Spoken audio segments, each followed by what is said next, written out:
Good morning, Israel. This is part two of the December 19th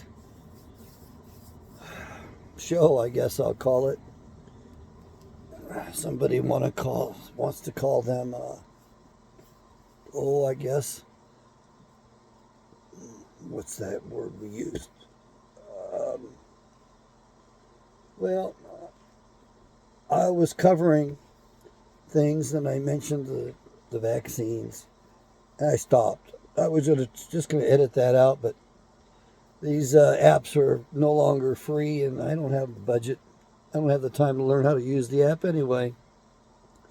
However, I stopped myself before I said anything disparaging or risked any type of a strike because I had bad information up there. So I'm going to leave that the way it was and continue on here. We were talking about Jeremiah's mission, and which led us to Zechariah 11. And the importance of Zechariah 11, several fold. Here's the perfect example of where a passage in the Bible refers to the future and it refers to the past. And in this case, it refers to the coming of the Messiah and the fact that he was sold for 30 pieces of silver. It also refers to the coming apart of the United States of America, in my opinion. That's what this passage is about. And basically, you have shepherds who will not feed the flock. You've got bad shepherds. And that's what we have in the United States of America today. We have bad shepherds. Not only do they not feed the flock, they predate upon the flock. And they do that primarily through their Federal Reserve System, through their fiat money system, their system of enslavement, which is worse than the old Pharaoh. And we may liken this to Pharaoh today, because that's what's going on. And that comes out of that supposedly neutral country of Switzerland, and it appears to be the lair of those people. Very important. Let me see what I wanted to do in this thing. I really need to be reading this minor prophet Zechariah a little bit more. I went after the guys that are less well known, but you need to understand that basically our Civil War, the first Civil War that is, I think we're in the second Civil War, and it's very atypical, but the first Civil War was presaged by this passage as well, and you can see that beauty and unity were broken. The staffs were broken. The good shepherd's staffs were broken. And we ended up with bad shepherds, which is exactly what's happened in this nation, especially if you look at it over a long period of time and don't look for it to happen in one generation. So we have the best congressman money can buy, as Mark Twain said. And it's been that way for a long time. And they walk hand in hand with this group of international bankers who are thieves who predate off the rest of us, who have robbed America of our inheritance in many ways. They've taken all of our land. They give us a certificate of title, not the real title. And we used to have land that was given to us in a way that it couldn't be taken away from us. It was called patented land. They couldn't tax it. They couldn't attach it. It was yours. All the rights above it, all the rights below it were yours, and they could not be taken away. Yes, the patent could be challenged, and then it would be investigated again, and it would be recertified to the proper owner. But that's what we were supposed to have. And then these bankers came along and they helped us out. They gave us titles. And then later they gave us certificates of titles. So they have removed it as they have bankrupted the nation technically. You may say, what? The United States isn't bankrupt. We're the richest nation on earth. Hell no. You got no money. You have no real money. You want to know what money really is? It's in the Bible. It'll tell you. It's gold and silver, and it has a purity of it, a refinement level, and it has a weight. So it's very tangible. And our Constitution dictates that shall be money in the States. But in 1913, we get swindled. They set up a honeypot for the president so he would be forced to take their Federal Reserve. And as Woodrow Wilson said, I have destroyed the greatest nation upon earth, and he was very unhappy. And he did it for a piece of ass. Mrs. Peck must have been quite the hottie because she was a married woman, and he wrote love letters to her. So he got suckered in by a husband and wife team doing the old-fashioned honeypot routine, which all you think is, oh, it's a modern development. Epstein and all that crap. No, it's not a modern development. Epstein's is much worse than what Woodrow Wilson was doing. Back then we had morals and values, and he would have been kicked out of office if they'd have found out he had had a marital affair. Hell, if they'd have found out that the Queen of England had a couple of childs by a Mr. Kent way back then during the, Queen Elizabeth's time. She had 2 boys by a Kent, by the way. If they'd have known she'd had 2 children out of wedlock, they'd have beheaded her back then, too. So it's quite a bit different today, eh? Look, I want you to understand something. There's a war. There are 2 warring parties. We turn to the book of Malachi, chapter 1. Verse 1, the burden of the word of Yahweh to Israel by Malachi. I have loved you, says Yahweh. He's loved Israel. Yet you say, wherein have you loved us? Was not Esau Jacob's brother, says Yahweh? Yet I loved Jacob. And I hated Israel, and laid his mountains and his heritage waste for the dragons of the wilderness. Whereas Edom said, we are impoverished, but will return and build the desolate places. Thus says Yahweh of hosts, they shall build, but I will throw down, and they shall call them the border of wickedness, and the people against whom Yahweh has indignation forever. So, you need to understand, I know you say God is love, pure love. Jesus would never harm a fly. He's on the hillside picking flowers all day long. That's his job. Pure love, that's all. In order to have justice, in order to administer, for there to be love, you have to have justice. So here we have Yahweh through the minor prophet Malachi saying he loved Jacob. Jacob became known as Israel. He wrestled on the banks of the Jordan River all night long with a stranger. Turned out to be Yahweh himself. And in the morning, he received a blessing. And Yahweh also humbled him, and he injured his hip. And in the morning, his name was changed to Israel, he who rules with El, he who rules with God. So that was Jacob, Israel. Esau was his twin brother. Go back to the book of Genesis. You'll see that they were born the same time. And you'll see that Esau was the older brother at that. And you'll see that he was covered in red hair. And he was a hunter. You'll see all that. Read that. Talk about drama. It's in here in the Bible. Talk about dysfunctional families. Boy, I don't think you can get more dysfunctional than these families. So this is important. Because God says he hated Esau. And it's a forever sort of thing. Why did he not like Esau? Well, Yahweh didn't like Esau because he sold his inheritance for a bowl of red porridge. Red being Edom. And not only did he sell his inheritance for a bowl of red porridge, but he also violated the law that Yahweh gave.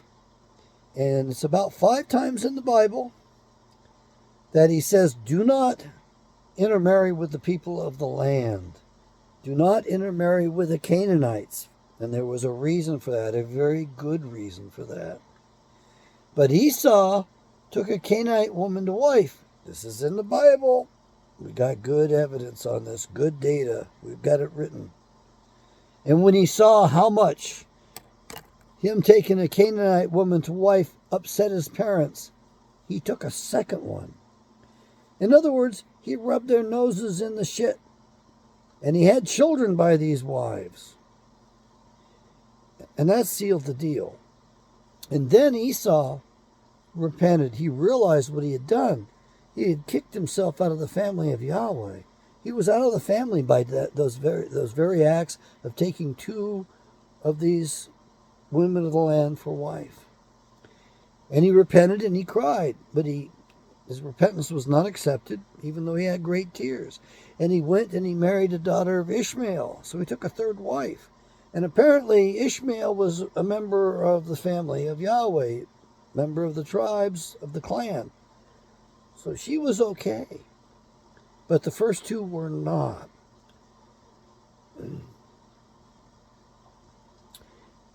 Once he sold his inheritance, his name changed to Edom.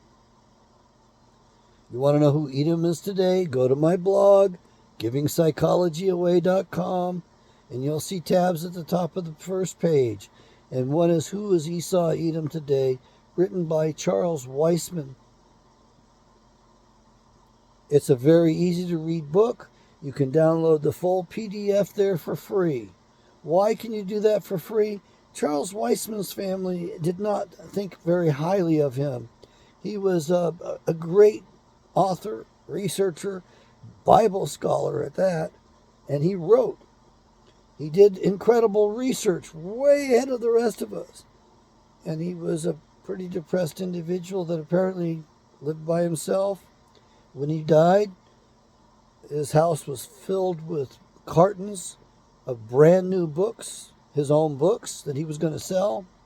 And his family, from what I was told, carted it all off to the dump. They could have kept that copyright in the family and generated income from it for 150 years. But instead, they didn't respect their son.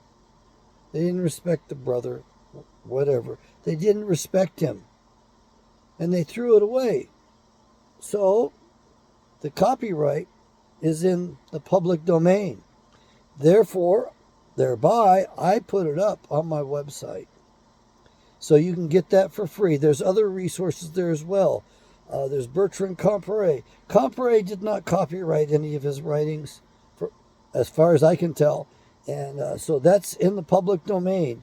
You'll find 2 different PDF files on that. And it's written as only an attorney can write at a very high level. So don't expect to be able to understand it on the first reading. It might take 2 or 3 readings. He did have a map in there. And I took the book apart and scanned the maps and uploaded it in the PDF file and uploaded it there. I don't know if I violated copyright. If I did, then if you're the copyright holder, the moment you inform me, I will take that thing down. But the maps are not found anywhere else on the internet, as far as I could see. And you'll see maps black and white, and you'll see the text. I borrowed the text from another site. It was laid out perfectly. I didn't need to, and I couldn't. It would have taken a lot of days for me to scan that and put it in the proper order in a PDF file. One of you kids probably could do it easily. But going back to Jeremiah, Jeremiah tells us the fate of the United States of America. We have become Sodom and Gomorrah 2.0. And so we are going to be nuked. That's God's judgment. And you have to admit, at the state that we are in today, that we deserve it. How we got here is another story. The same people that did that to the Weimar Republic, and did that to Germany, has done it to us. These are the descendants of Esau, Edom, and they've taken over the United States of America, all of our institutions. And there's nothing we can do about it, except you can buy a copy of my Bible, and you can sit and read it. Just read it. Learn the names of the characters, if you will. Learn the plot. It's the most important thing you can do. Now I'm flipping back to Jeremiah because you need to hear this stuff.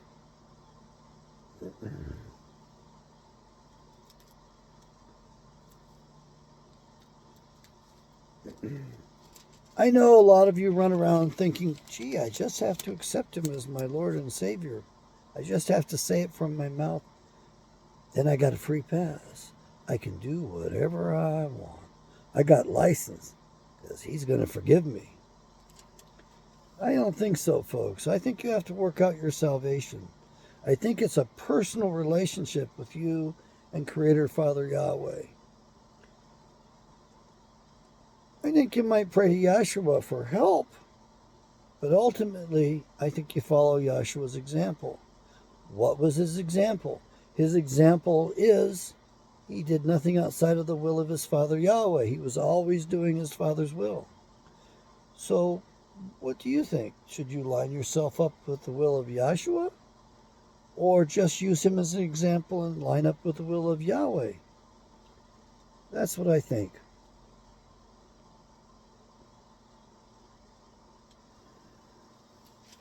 That's what I think. Maybe I'm wrong on that.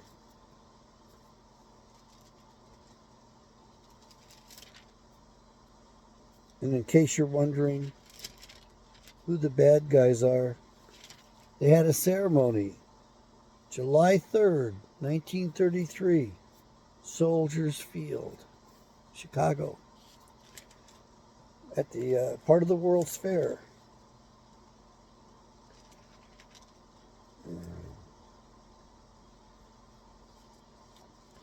And they reenacted one of their old ceremonies, sacrificing a child to Moloch or to Baal. Jeremiah 19, verse 5. They have built also the high places of Baal, to burn their sons with fire for burnt offerings to Baal, which I commanded not, nor spoke it, neither came it into my mind. That phrase, neither came it into my mind, is in the Bible about 5 times. Pay attention to that.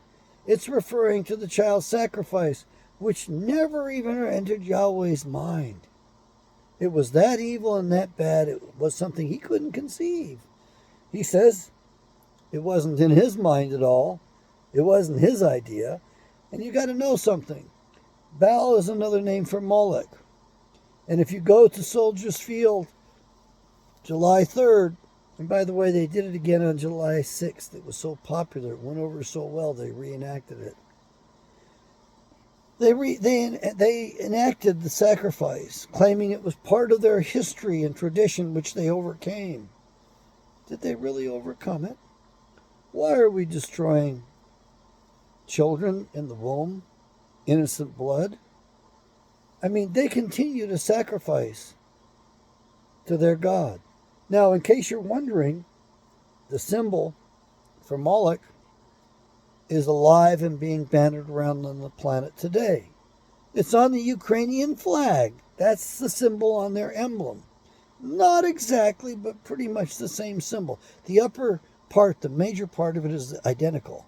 The lower part, the little frieze or whatever you want to call it on the bottom, is the ornamentation is a little bit different.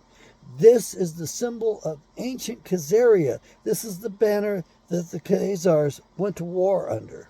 Same thing that they put on the flag of the Ukraine, that President Zelensky is filmed in front of. Same thing they put on the unit patches for the Ukrainian Navy, and the paramilitary groups of the Ukraine have the same symbol on their uniforms. So they're not independent militias. It's all one of the same beast, if you will. And the symbol for the ancient Ukraine, the banner that they went to war under, well, ancient Khazaria actually is the proper term, which is where the Ukraine is today, was the symbol for Baal, for Moloch. And it's the same thing today. And we today in the United States of America are ruled by those people. I look at the July 3rd, 1933 ceremony as the declaration and consecration, or, well, I don't like to call it consecration because it's not a very good thing. But it's basically dedicating America to Moloch. Yep. You need to realize the symbolism is very important. Whether you believe it or not, they certainly believe it. But you got to understand, it's all here in the Bible. So there's real good witness to what they're doing and their methods. That's in the Bible too. And by the way, the evil ones read the Bible and go about their business according to the Bible as well, to a very large extent. You need to read this book. You need to get educated in it. Why? So that you can free yourself, so we can win this war, so we can create the kingdom of heaven upon the earth. Either that, or we're going to die in a nuclear war, which we deserve. We so richly deserve. And it's what you do that's the problem. It's not so much what you believe, but what you do and how you work out your salvation. I went right past that in this, and I wanted to bring that up, but I went right past it.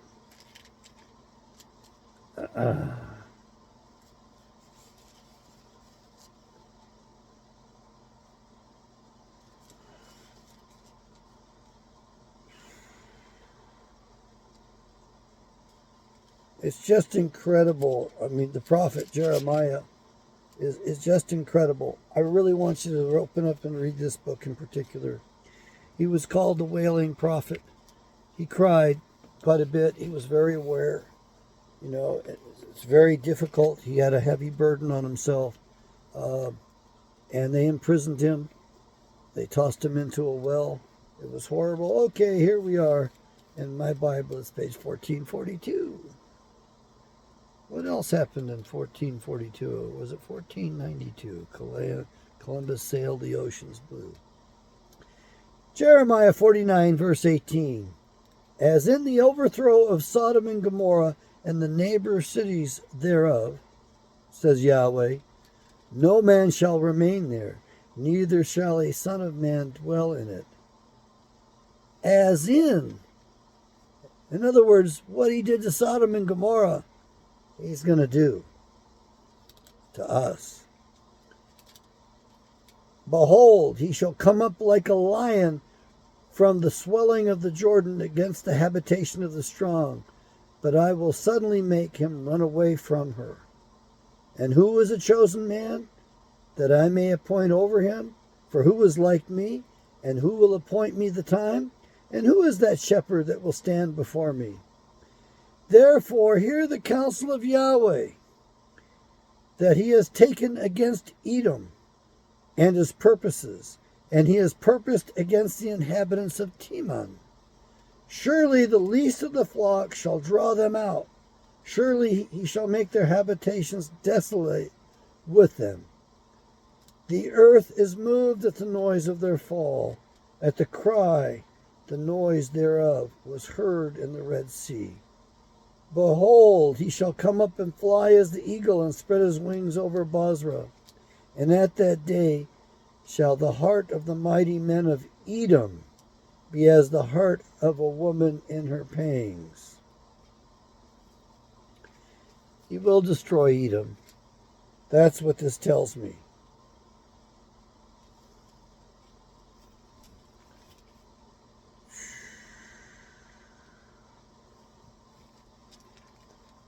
I wish I could tell you more. We do know that God used a nuke on Sodom and Gomorrah. We found a crystal that only exists on the sites of nuclear blasts in the ruins at the destruction level of Sodom and when we excavated it. And so God used nukes way back then. So nukes are nothing new under the sun at all.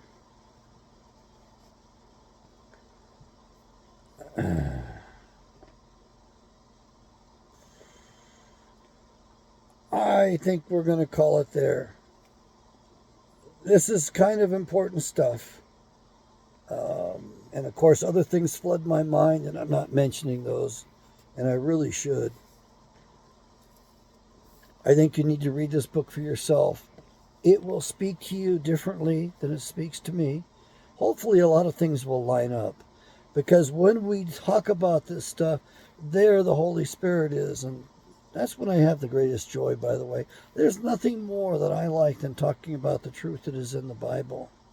Not this bunch of lies and stuff preached at the big box churches on the corners. I really don't regard them very highly because they don't focus on the Bible. The Bible interprets itself. My reading from the Bible is probably much better than my talking off the top of my head. But I want you to understand my thinking, and if my thinking is an error, I want you to correct me. I mean, I need that, you know. I think that we are in Egypt. I think we are a captured people. I think we're back in Babylon again. I think that we have been dislocated. We have been relocated. We have been captured and deported. We live under a foreign jurisdiction. We think we live under the Constitution, but instead we're ruled by the ICC, Interstate Commercial Code, which started in 1952, 70 years ago. A lot of things happened then, and that's when they started to standardize the laws in the nation. So they were taking away our freedom by standardizing them. You want diversity? I say let the states make the rules and the laws again. And if we're going to have any justice at all, it's going to be starting at the local level. The school boards were local. We need justice at the county level. It's local. We need to do it at the state level. It's local.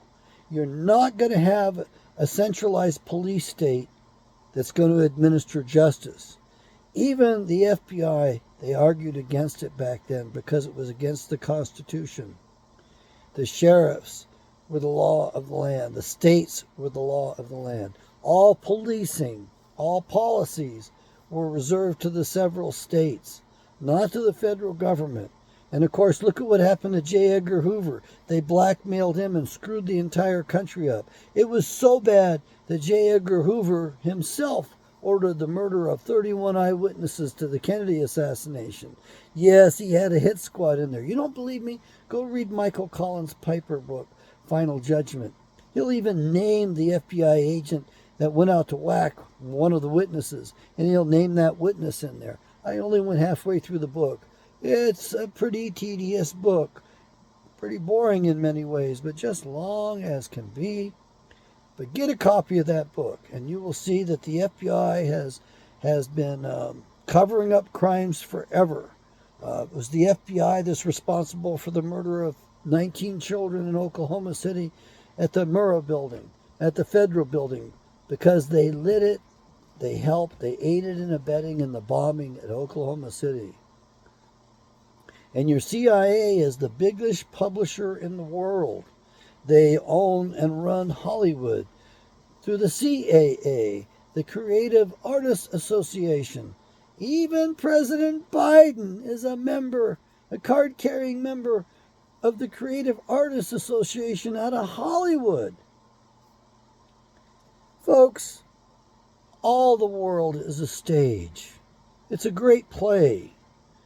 The greatest playwright in history really should have been named properly, but they couldn't do it.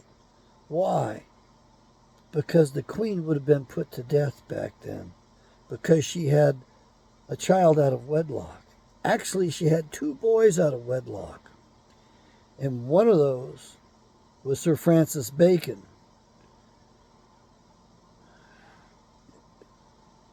He became the Queen's attorney, and he wrote the Shakespearean plays. William Shakespeare was a horse handler on the Kent's estate. The Kents loved horses. My grandfather, my father, they loved horses. I'm afraid of them, to be honest with you. I mean, it's just too damn big of an animal to me. I had a friend once, lady friend, who told me, It's just a big dog. Just think of it as a dog. It's just a pet. And I had another friend, another psychologist, who was trying to get me desensitized and used to riding on those things. And, I have to realize, yes, it's the inputs I give that control the horse. So I guess I need to get more control over myself. I think I can still learn new things. You think I can still learn new things? Buy this Bible, give it to somebody, get one for yourself. You're going to want hard copies because the odds are we're going to lose our electrical grid. It's already being attacked. It's being attacked on the East Coast and the West Coast. It's very vulnerable. It can be taken out with 30 caliber rifles, which I've got one. They're all across the land. Everybody's got a 30 caliber rifle. The 308, a 30-06, a 30-30, 338s, 338 Lapua, 338. There's several cartridges big enough to take out these transformers. And that's what's been going on. And we've been letting people in by the thousands every day, a couple thousand a day across the border. And a lot of those guys come from terrorist training places, and they're waiting to be activated. I met a pair of Iraqis in about 1993, and they told me, Bush brought us over, and I nodded my head yes, because I had read the papers. Yes, Bush brought over 5,000 Republican Guard, the crack troops of the enemy. That's nothing. They brought over the Viet Cong, crack troops of the North Vietnamese at the close of the Vietnam War. They settled them up and down the Mississippi River. And the Iraqis, I met them and they told me, we're jihad. We're waiting to be activated. Could take years. I don't know, people open up to me, folks. Why the hell are these jackasses opening up to me in the middle of nowhere? My girlfriend we had our 357s in the car, and my mind went to them because I realized the enemy they were. But your President Bush brought them over, Bush Sr., 2 groups of 5,000 each, and settled them here. Maybe they've been activated. I don't know. But we know transformers have been taken out in Oregon and Washington and in South Carolina and Florida. And so we are starting to be under attack. You realize how vulnerable we are? And we have that open sieve of a border. Folks, I don't even know what to call this. I'm going to say part 2. And we'll just continue on. Hopefully tomorrow morning I'll have some inspiration and open the Bible up and be able to stay a little bit more focused on it. As you can tell, there's nothing more that I like talking about. I was a psychologist. Yahweh humbled me. 2 strokes in 1 year in 2006. I got healthy by turning to the Bible and reading the Bible daily. It took about 18 months to have an impact on me. I'm still not up to par. I'm not as strong as I once was. I lost a lot of the abilities I once had. I had some serious mathematical abilities. I used to do advanced statistics in my head. I used to do calculus in my head. I didn't need paper and pencil for that stuff. I didn't realize what I had going for me until I sat in my favorite restaurant with paper and pencil, and I couldn't calculate a simple tip. I knew something was wrong. Took me 20 minutes. I finally just tipped what I could. Just gave it a round figure, $1 or $2, I guess, at the time. It was a $3.49 a la carte, item, and I had the chips and salsa with it. I think I had water with lemon. Those were rough days for me. I've been healed. I've been reading the Bible. That's all I focus on. I got a little bit more than 15 years of reading the Bible under my belt. It's not enough. When Paul was struck by lightning, he basically went into hiding for a long time. 20 years before he came out and did his mission. And my assumption is that he sat on his ass and read what was available then. That he read the prophets. He read the law, the history and the prophets. He read the Old Testament. before he started his ministry. Well, folks, may Yahweh bless America. Do your part in the fight.